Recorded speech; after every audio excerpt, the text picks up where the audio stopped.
Jésus mon refuge, Jésus mon refuge,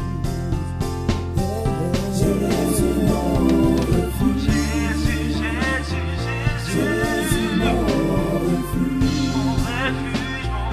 Jésus mon refuge,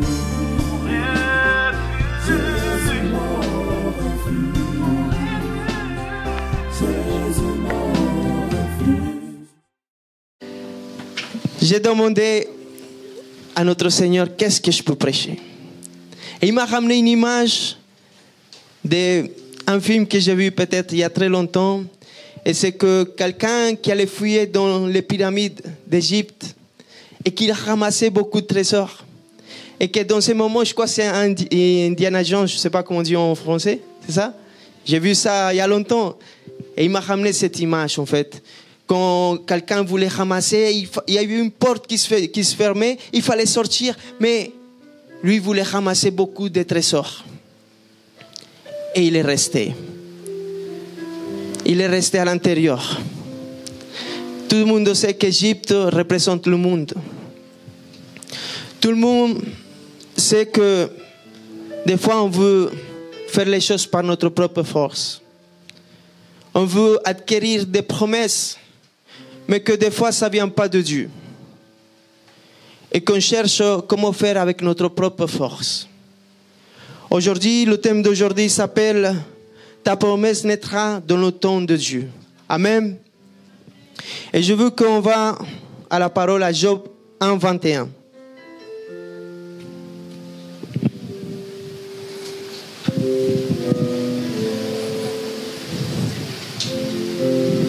Amen. Je suis sorti nu du sein de ma mère et nu je retournerai dans le sein de la terre. L'Éternel a donné et l'Éternel a ôté. Que le nom de l'Éternel soit béni. Amen. Là, on voit un véritable adorateur, c'est Job. Job, il avait compris que les richesses de ce monde, c'est parce que vraiment on doit chercher, parce que ce monde, il passe. Ce monde, beaucoup de personnes, ils cherchent des richesses de ce monde. Et à cause de les richesses de ce monde, son regard, il se retourne de ce qui est véritablement ce qu'on a cherché. Il y a beaucoup de confusion, pas seulement dans le monde. La confusion de l'ennemi aussi, elle est dans l'Église. Avec un évangile qui nous ont dit de que Jésus-Christ, il allait nous donner toutes les choses qu'on demande. Et c'est vrai, il va nous donner. Mais Jésus-Christ, il veut d'abord prospérer ton âme. Jésus-Christ veut d'abord traiter avec toi. Avant de te donner, est-ce que ton cœur y désire? Moi-même, je peux vous dire, si Dieu me donne demain 1 million d'euros, je ne sais pas ce que mon cœur y fera. Je ne sais pas. Peut-être avec 1 million d'euros, je peux me détourner de ce que Dieu veut faire avec moi. Et des fois, pas seulement dans la richesse, mais aussi quand il y a la maladie, comme Job, quand il y a la pauvreté, beaucoup de personnes, son adoration dépend de ce qu'il a, de ce qu'il n'en a pas. Et Job, il a dit, je suis venu toute nue, et nu je repartirai. Dieu m'a dit de prêcher cela. Pourquoi? Et pourquoi cette image? Parce que beaucoup d'entre nous, ils ne veulent pas te lâcher beaucoup de choses dans leur vie qu'ils doivent lâcher. Cette richesse qu'il m'a donnée comme image que cette personne ramassait le temps que la porte elle s'est fermée. Ça ne veut pas dire seulement l'argent, mais beaucoup de choses dans notre vie qu'on cherche par notre propre force. Beaucoup de bénédictions que Dieu ne veut pas nous donner encore parce que ce n'est pas le temps de que cette promesse, cette bénédiction, elle vient à toi. Parce que d'abord, il veut traiter avec ton cœur. Amen. Amen. L'apôtre Paul, il a dit, je bénis les persécutions, je bénis les naufrages. Il faut que dans notre vie, il passe beaucoup de choses pour que notre patience, pour que véritablement on voit où on est enraciné. on est cimenté dans l'amour de Christ ou pas. Que rien ne nous sépare de cet amour. Que rien ne nous sépare de l'amour de Christ. C'est pour ça qu'aujourd'hui je viens vous parler la vérité. Et la vérité c'est que oui, des fois vous aurez des persécutions. Oui, des fois vous vous ferez insulter par le nom de Jésus-Christ. Des fois vous connaîtrez le besoin. Mais comme Job il a dit, nu je suis venu et nu je repartirai. L'autre fois, un homme de Dieu me disait, la vie c'est comme un homme qui veut attraper le vent. Il passe sa vie à attraper le vent. Parce que le jour qu'il meurt, il ouvre sa main et il a que du vent. Il n'a rien fait. Mais la véritable chose qu'on doit chercher, c'est les choses de Dieu, les choses du royaume. Et des fois, l'ennemi nous ramène une confusion à les gens de l'église. Et il vient chercher cette bénédiction de ce monde. Toutes les richesses, ils restent là. Ta maison, elle va rester là et toi, tu vas partir. Toutes ces choses, ils vont rester ici dans ce monde. Même ton corps que tu as là, il sera changé par un corps incorruptible pour ceux qui vont persévérer jusqu'à la fin. Même ce corps que tu as là, il va rester poussière, il reviendra. Ce corps que tu regardes autant dans le miroir, il va vieillir. Et il doit aussi rester ici. Mais le véritable corps que tu dois penser, c'est le corps que tu vas hériter. Ce corps qui est incorruptible. Le corps quand le Jésus-Christ il viendra. Il va changer. C'est ces choses-là que Dieu veut que tu regardes. Dieu il a besoin que tu aies les mains vides. Parce que quand tu adores Dieu et tu lèves tes mains, il faut qu'ils soient vides. Je me rends à toi. Tu dis quand tu lèves tes mains. Et quand tu pries, tu mets tes mains comme ça. Parce que tu as envie de recevoir des choses de Dieu aussi. Amen. Mais Dieu veut te dire aujourd'hui que les véritables richesses qu'il veut te donner, c'est les richesses éternelles. Tu cherches de l'or de ce monde, mais il veut te donner de l'or dans la Nouvelle Jérusalem. Là où tu verras que tout est en diamant, jade et en or. La véritable Jérusalem. C'est là il faut que tu fixes dessus. C'est ça l'or qu'il veut te donner à toi. C'est par là qu'il faut que toi tu continues à voir. N'importe par où tu passes aujourd'hui. Je veux te dire quelque chose. Dieu va te bénir. Dieu va te bénir avec des choses de ce monde aussi. Mais peut-être la promesse qu'il va te donner, elle ne va pas naître encore. Elle tarde un peu peut-être pour toi. Mais je veux te dire quelque chose. Le temps de Dieu est parfait. Il est parfait. Il est parfait. Amen. Nous on a un Dieu qui est jaloux. La parole le dit en Exode 25 dit, tu ne te prosterneras point devant elle et tu ne les serviras point. Car moi l'Éternel ton Dieu, je suis un Dieu jaloux, qui punit l'iniquité des pères sur les enfants jusqu'à la 3e et 4e génération de ceux qui m'haïssent. Amen. Dieu il te veut pour lui tout seul. Dieu il ne veut pas partager ton cœur. Tu sais pourquoi? Pas parce qu'il soit égoïste, mais c'est comme un père avec un enfant. Moi, je veux que ma fille, elle m'aime à moi plus qu'à tout le monde.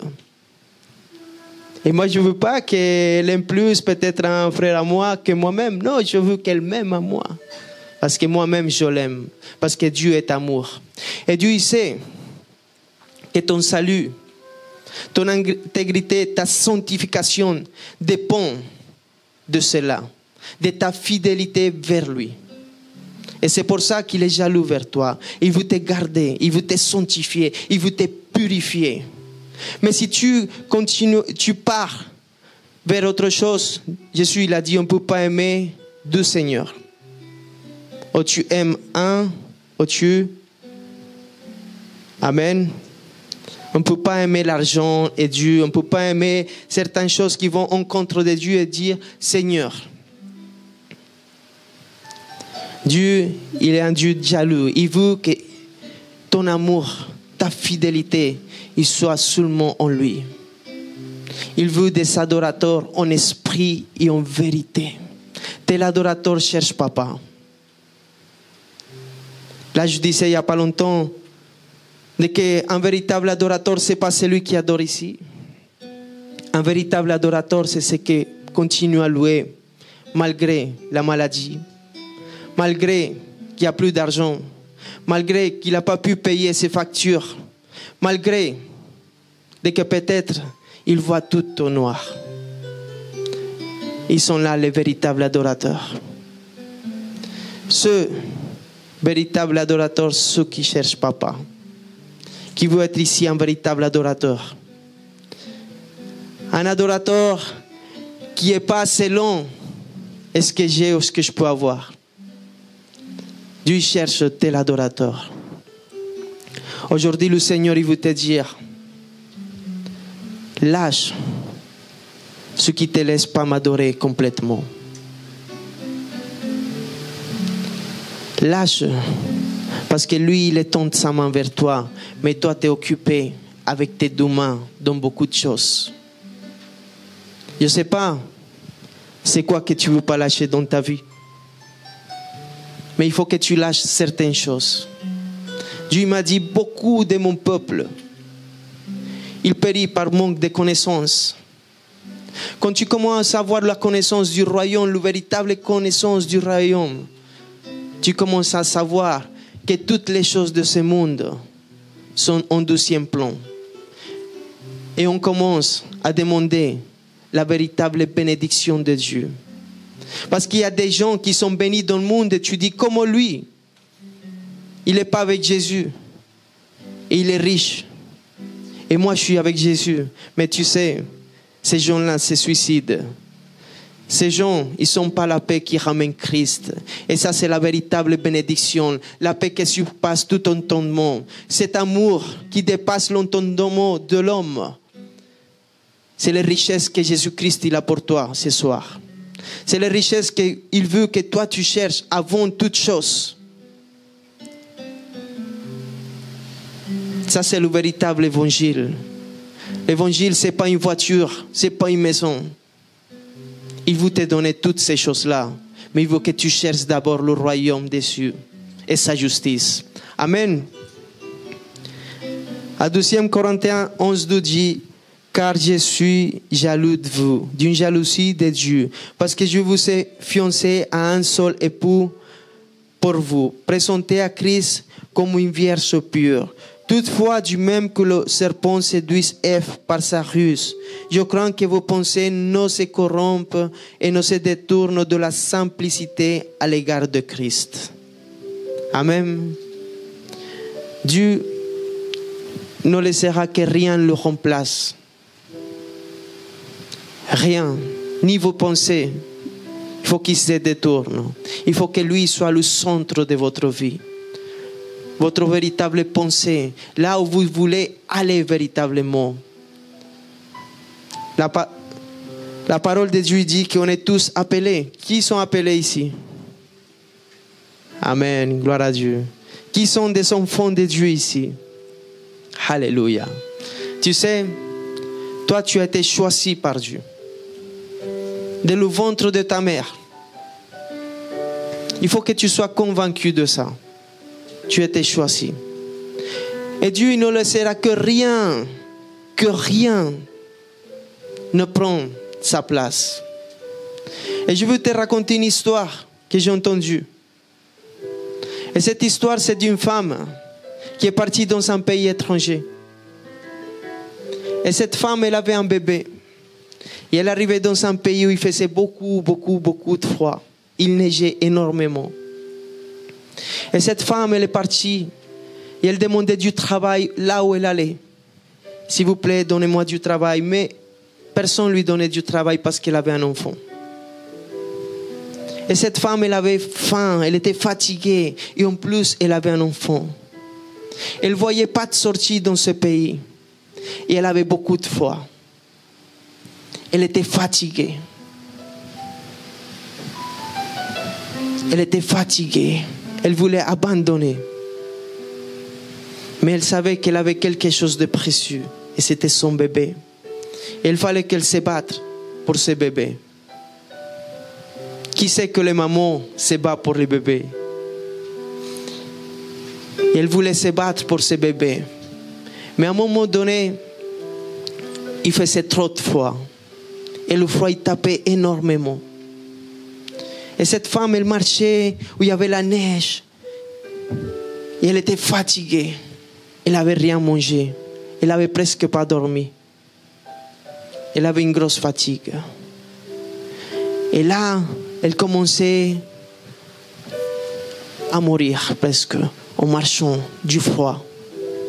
Et quelqu'un, un homme qui était très riche, a vu ça. A vu cette femme qui avait un enfant dans ses bras et qui marchait et qu'elle était presque agonisante. On dit agonisante? Presque agonisante. Alors, elle va, la personne, le monsieur qui était riche, il va et il prend son bébé. Et il commence à courir.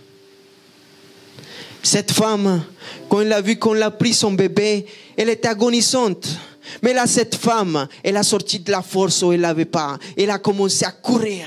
Elle a dit, pourquoi vous faites ça, monsieur? Pourquoi vous êtes comme ça, injuste?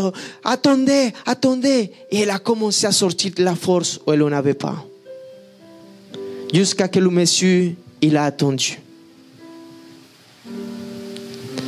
Et là, il a dit, le monsieur, si je n'aurais pas pris votre bébé, tu serais morte. Des fois, Dieu, il a vu que tu es fatigué. Il a vu que tu as changé de cette adoration que tu avais pour lui. Il t'a vu que tu étais fatigué dans les choses de Dieu. Que tu ne lis plus la parole. Et que tu ne le cherches pas comme avant. Que tu as plus d'intimité avec lui. Qu'avant, tu allais le soir et tu louais l'Éternel. Mais tu faisais aussi son œuvre. Et que le jour d'aujourd'hui, tu es fatigué. Tu es comme cette femme. Tu es presque morte spirituelle. Mais je vais te dire quelque chose aujourd'hui. Dieu, s'il est nécessaire qu'il t'enlève ça qui est précieux dans ta vie. Comme il a dit à Abraham, donne-moi Isaac. Tu sais pourquoi? Parce qu'il ne voudra jamais que cette intimité entre lui et toi, elle meurt. Il va t'enlever ça qui est précieux. Parce que là, quand il va t'enlever ça, tu vas sortir de la force où tu n'as pas et tu vas te prosterner devant Jésus-Christ.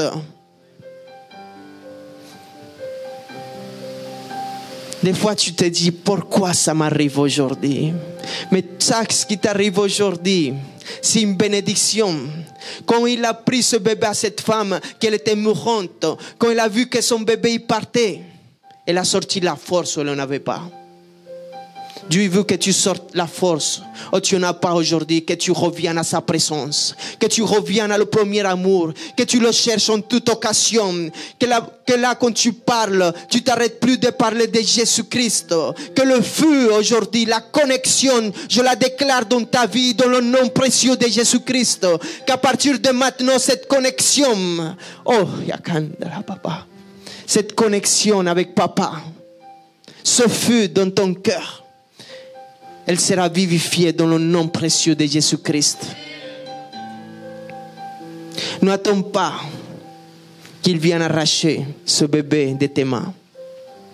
N'attends pas qu'il prenne quelque chose de précieux pour que tu sois prosterné et humilié en lui disant, Seigneur, fais-moi justice. Seigneur, pourquoi ça m'arrive?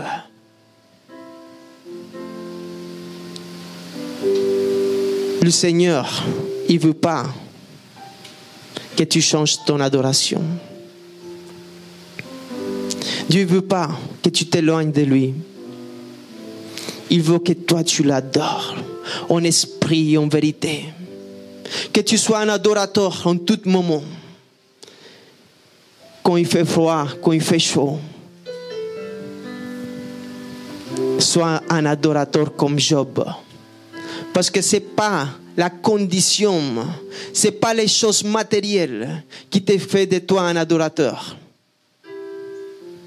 Mais adore en tout temps la présence de Dieu, la présence de Jésus-Christ. C'est lui qui a le Saint-Esprit, la vie, elle est toujours en lui. Et rien ne pourra le changer. Tu sais pourquoi? Parce que c'est lui qui habite en lui. Il ne connaît pas l'ombre de variation. Si en toi, il habite le roi des rois. Si en toi, il habite le Dieu qui ne connaît pas l'ombre de variation, mais qui reste toujours fidèle, toi aussi, tu vas commencer à être fidèle. Et ta fidélité, elle ne va pas changer selon ta richesse, ta pauvreté, ta maladie.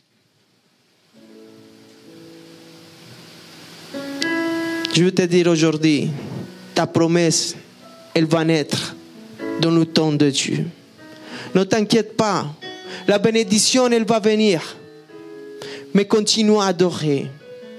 Si quelque chose t'empêche d'adorer et que tu crois que cette porte, elle va se fermer, lâche et viens, rentre dans la présence de l'Éternel aujourd'hui. Va l'adorer ce soir. Le premier amour, il faut que ça soit pour toujours.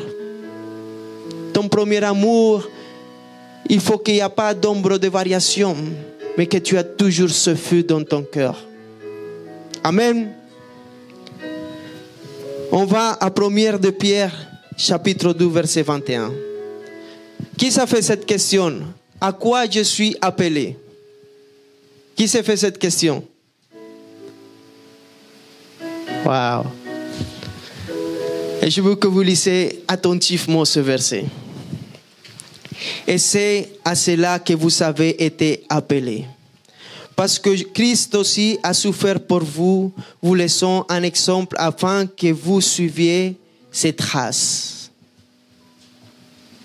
Je veux te dire quelque chose. Moi, j'étais appelé à obéir. Moi, j'étais appelé à suivre les traces de Jésus-Christ.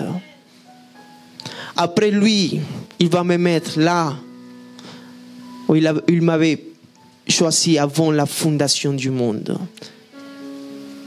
Mais j'étais appelé à ça, à suivre les traces de Jésus-Christ. Si un jour tu t'es fait cette question, à quoi j'étais appelé?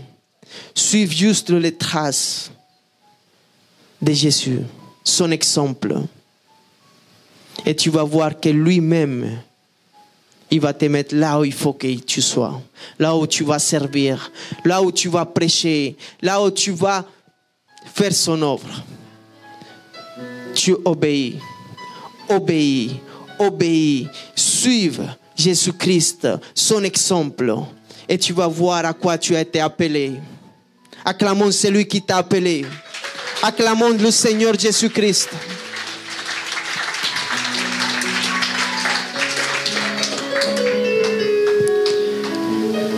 Dans la Bible, il y a 2 femmes qui ont été enceintes et qui ont eu un enfant. La première femme, c'est Agar. Vous connaissez Agar? Agar, elle était enceinte, mais c'était par la décision des hommes. Parce que Sarah, elle était stérile, mais Sarah, elle avait une promesse. Elle a dit à son mari, en Genèse 16, 2,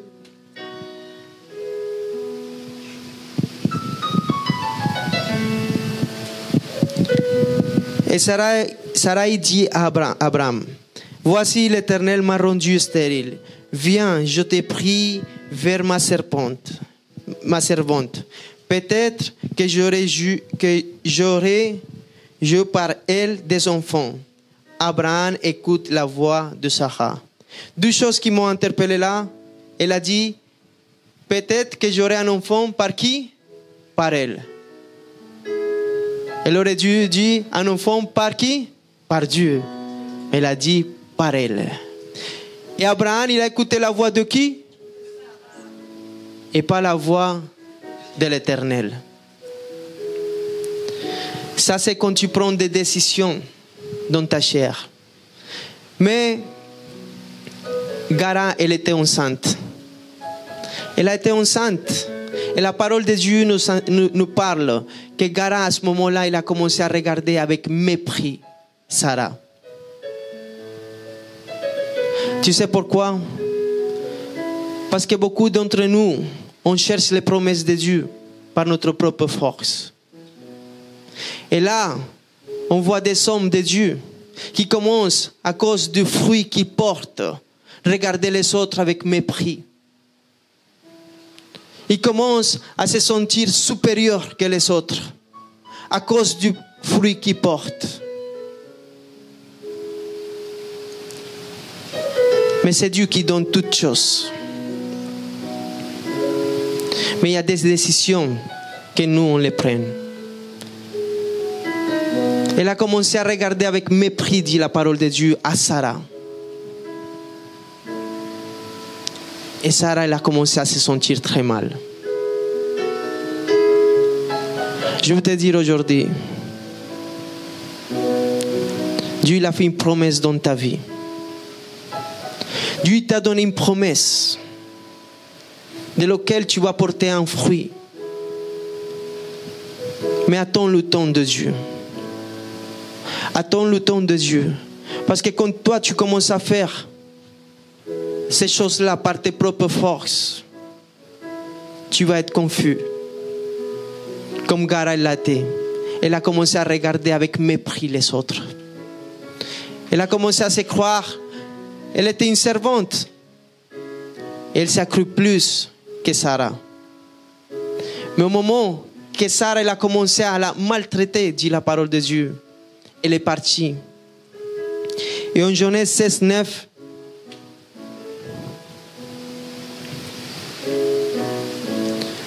la parole nous déclare qui dit, l'ange de l'Éternel lui dit, retourne vers ta maîtresse et humilie-toi sous sa main. L'ange, il a vu la tristesse d'Agar. Mais il ne l'a pas dit, ah, t'inquiète pas, ça va passer. Non, il a dit, soumets-toi. Soumets-toi. Soumets-toi. Parce que l'obéissance, c'est mieux que les sacrifices. Soumets-toi à les autorités. Sois obéissant jusqu'à ce que Dieu va t'appeler parce que c'est lui qui va t'élever. Tu ne peux pas t'élever par tes propres forces. Parce que l'ange de l'Éternel, il va venir dans ta vie te dire, soumets-toi et humilie-toi. Parce que celui qui s'élève, il sera humilié. Mais celui qui s'humilie, il sera levé. Amen. Attends la promesse de Dieu. Elle va naître dans le temps parfait dans ta vie. Il ne t'a pas oublié. Il ne t'a pas oublié. Il va t'amener là où il va t'amener. Ne commence pas à écraser les gens pour monter là où tu veux monter. Parce que les marches qu'il a laissées pour toi, pour que tu montes, personne ne va les toucher. Elles sont coups pour toi. Le jour qu'il va t'élever, ces marches, c'est pour ta vie, c'est pour toi. Il les a préparées pour ta vie. Mais sois obéissante, humilie-toi, soumets-toi. Et tu vas voir que lui va t'élever. Tu n'as pas besoin de marcher sur Sarah. Parce que tu portes du fruit. Si tu sais que tu as un don, un talent. Si tu sais que tu as reçu de Dieu. Et que tu vas être... Et je sais qu'ici il y a des grands prédicateurs, des grands pasteurs, des prophètes, des apôtres. Dans le nom précieux de Jésus-Christ. Et il y a une autre femme qui était enceinte. Et l'ange Gabriel est venu la voir. Et il a fait une grande salutation devant elle. Il a dit, la grâce de l'Éternel est venue sur ta vie. Et je déclare la grâce de l'Éternel sur ta vie. Je déclare que la grâce de l'Éternel est sur toi. Et il a dit, oh Marie,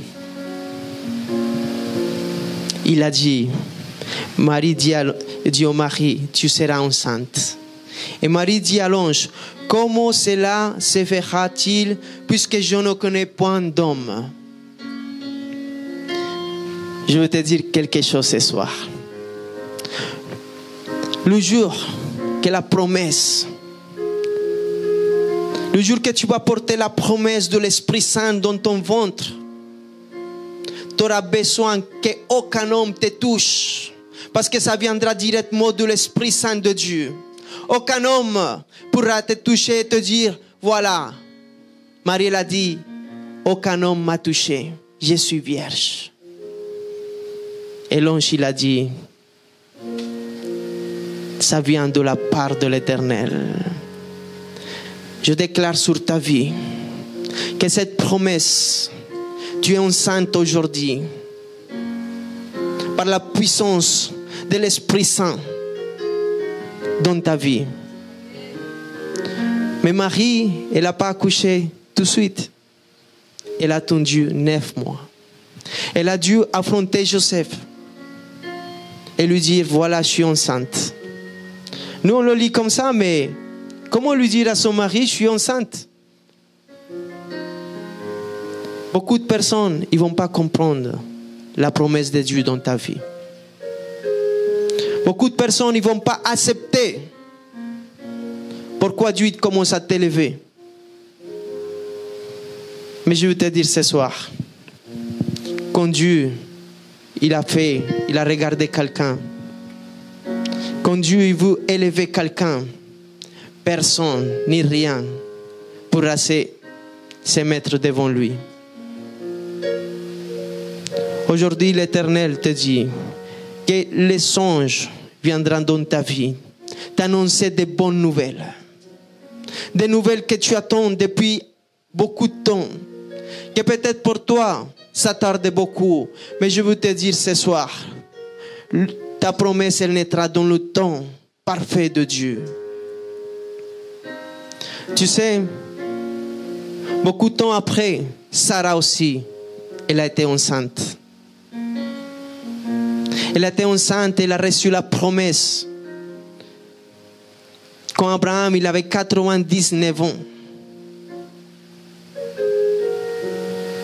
Parce que Dieu ne regarde pas que tu es vu. Dieu ne regarde pas que tu es jeune, que tu es pauvre. Parce que Dieu, il se glorifie au milieu de ta vieillesse.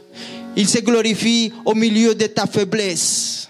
Il se glorifie au milieu de ta pauvreté. Parce que rien ne pourra prendre la gloire de l'Éternel. Et quand cette promesse, elle va naître, que ça ne vient pas de les hommes, mais que ça vient de l'Éternel, personne ne pourra se glorifier. Mais toute la gloire, l'honneur, la louange, ça sera pour l'Éternel. Dieu veut se glorifier dans la stérilité. Ne perds jamais la foi de ce qu'un jour ta promesse t'a été donnée. Peut-être tu viens juste de tomber enceinte, mais il faut que tu attendes 9 mois. Peut-être tu es déjà dans ta grossesse. Et si tu es dans ta grossesse, ne regarde personne avec mépris. Sois humble. Soumets-toi à Dieu en tout temps. Et rends grâce pour ce qu'il a fait dans ta vie. Rends grâce pour ce qu'il est en train de faire dans ta vie. Parce qu'il a commencé une œuvre dans ta vie et il va la perfectionner. Dans le nom précieux de Jésus-Christ, il va perfectionner cette œuvre de sanctification. Il va perfectionner cette œuvre de guérison. Il va perfectionner cette œuvre. Oh là, tout le monde va dire, Dieu l'a levé. Dieu va t'élever, mon frère. Mais humilie-toi. Soumets-toi à Dieu même. Acclamons notre Seigneur Jésus-Christ. pour cette promesse qu'il a faite dans ta vie. Parce qu'aujourd'hui, tu es un santo, du le Saint-Esprit, celui qui demeure dans ta vie. Et tu sais ce qu'elle a dit Sarah, Abraham? Parce que Ismaël, il a ri de ce que Dieu il a dit dans leur vie. Sarah, il a dit, Ismaël, il faut qu'il parte avec Agar, parce qu'il ne peut pas hériter ensemble avec Isaac. Ismaël et Isaac, ils ne pouvaient pas hériter ensemble. Parce que le fils de la promesse, c'était Isaac. Le fils de la promesse, c'était Isaac. Aujourd'hui, je veux te dire, tout ce que tu as cherché par tes forces, elle ne peut pas hériter avec la promesse de Dieu. Je ne sais pas, peut-être, qu'est-ce que tu as cherché avec ta force. Si tu vas chercher un mari avec ta force, ce n'est pas la promesse de Dieu. Si tu cherches un travail avec ta force, ce n'est pas la promesse de Dieu. Et toutes les choses que tu trouves par tes forces, par tes moyens, ce n'est pas la force de Dieu. Ce n'est pas la promesse de Dieu. Et ça ne peut pas vivre ensemble. Il faut que toi, tu prennes des décisions aujourd'hui, comme Sarah l'a pris avec Abraham. Abraham, il a demandé à Dieu parce qu'il a vu son fils qui partait. Mais Dieu, il a dit, oui, fais comme Sarah, il t'a dit. Aujourd'hui, il faut que tu prennes la décision de te dire, il faut que je lâche ça, qu'il ne laisse pas que ma promesse de Dieu elle arrive. Je ne sais pas c'est quoi dans ta vie que tu n'arrives pas à lâcher. Mais aujourd'hui, le Seigneur, il t'a dit, il veut que toi, tu reçois le véritable évangile de Dieu. Là où tu dois lâcher toutes choses et t'abandonner à lui. Quand tu lèves tes mains, tes deux mains, tu dis, je m'abandonne. Qui s'abandonne aujourd'hui à Jésus-Christ? Abandonne-toi complètement pour que sa promesse soit accomplie dans le temps de Dieu même. J'espère que cette prédication t'a édifié. La Bible dit dans la lettre aux Romains, au chapitre 10, verset 9, que si tu reconnais publiquement que Jésus est le Seigneur et que Dieu l'a ressuscité d'entre les morts, alors tu seras sauvé. Je t'invite à faire cette prière avec moi afin de recevoir la vie éternelle. Là où tu es, tu peux fermer tes yeux et dire, Seigneur Jésus-Christ, je t'ouvre mon cœur. Je reconnais mon péché devant toi. Je te remercie d'avoir porté, Seigneur, toutes mes fautes à la croix et de m'avoir offert la vie éternelle. Je crois que tu es le Fils de Dieu, que tu es mon Seigneur et mon Sauveur. Je reçois ton Saint-Esprit aujourd'hui. Je pardonne toutes les personnes qui m'ont fait du mal dans ma vie, Seigneur. Et j'accepte ton amour au nom de Jésus. Amen. Je peux également venir le lundi et jeudi à 19h30 à notre église Jésus mon refuge, ou bien les cultes au samedi à 18h. À Paris, 76 rue Pierre Soulier, 75 020 métro Porte des Lilas. Que Dieu te bénisse.